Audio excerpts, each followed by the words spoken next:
not kill Shishupala at that time. But a little bit later, after Yudhishthira was coronated as the emperor, then Shishupala insulted Krishna one more time. And Krishna took the Sudarshan chakra and just cut off his head. He didn't want anybody else to kill Shishupala on his behalf. He wanted to kill Shishupala himself and take the reaction. Sri Jamunacharya praises Krishna's power of forgiveness with the following statement. My dear Lord Ramachandra, you are so merciful to have excused the crows clawing on the nipples of Janaki simply because of his bowing down before you. Once Indra, the king of heaven, assumed the form of a crow and attacked Sita, Janaki, Lord Ramachandra's wife, by striking her on the breast.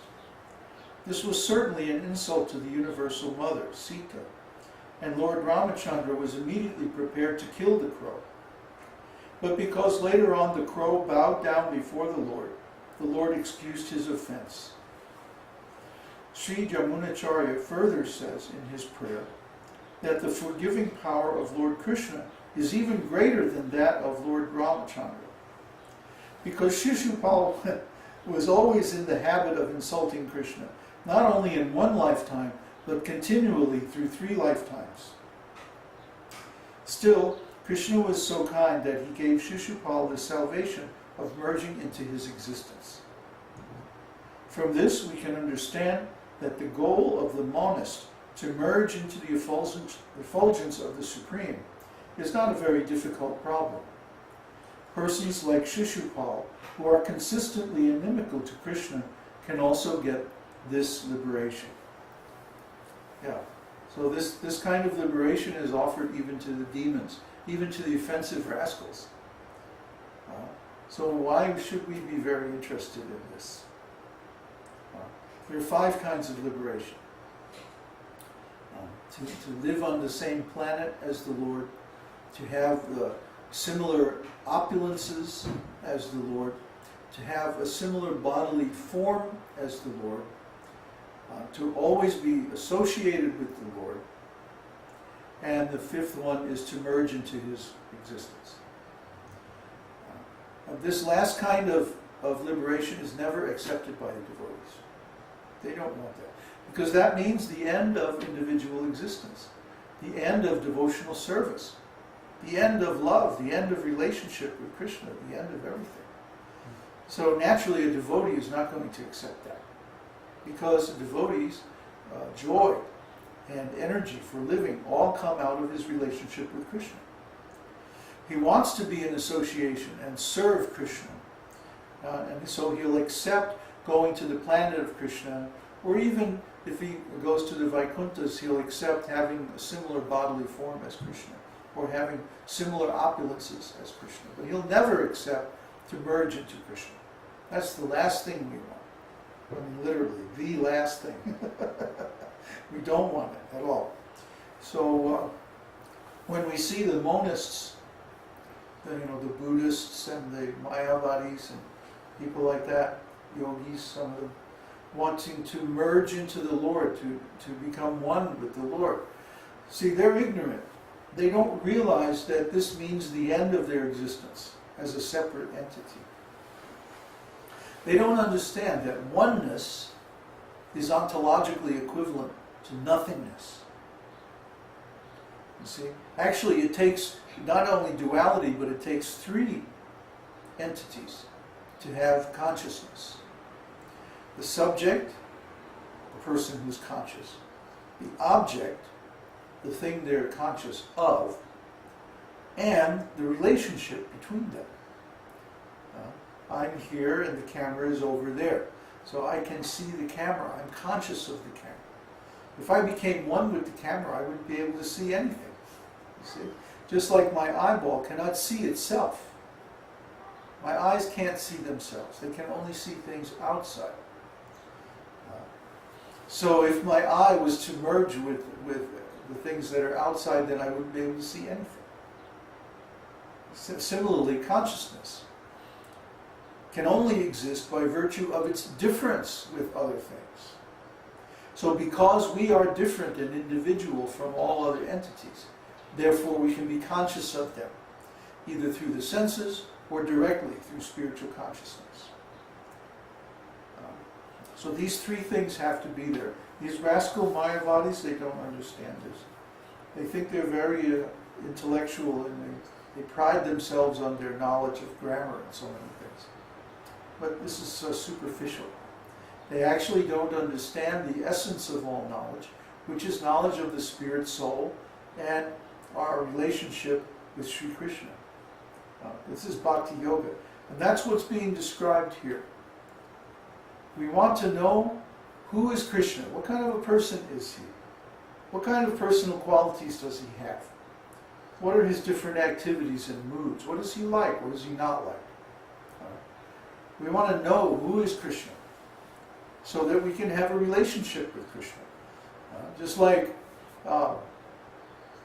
if we want to join, let's say, a school, a university, we'll look through the catalog and we'll say, well, who is on the faculty? And what kind of background do they have? What kind of research have they done? What is their specialty? What is their interest? Is it compatible with our interests? You know, we'll evaluate everything and we'll try to determine which college do I want to go to, and like that.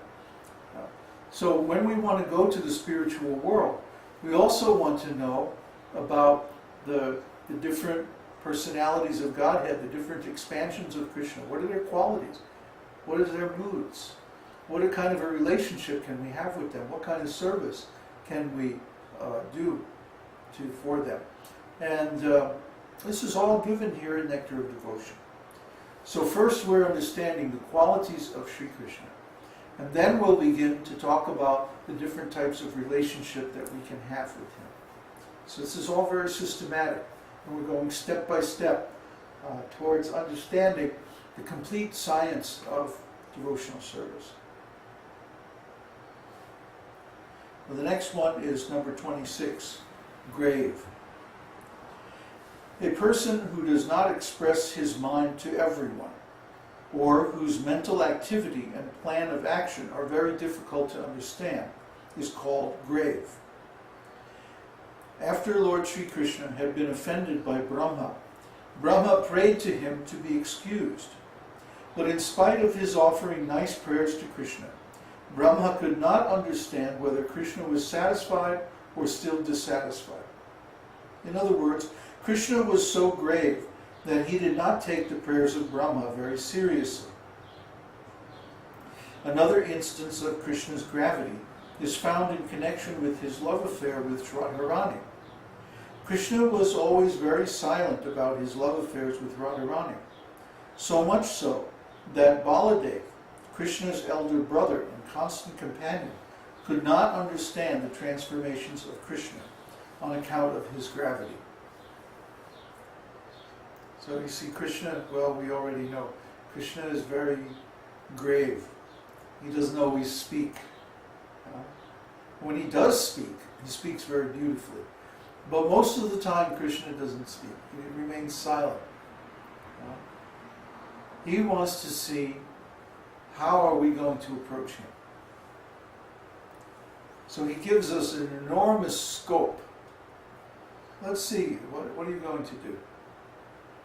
And then he just falls silent, and he waits for us to take the initiative.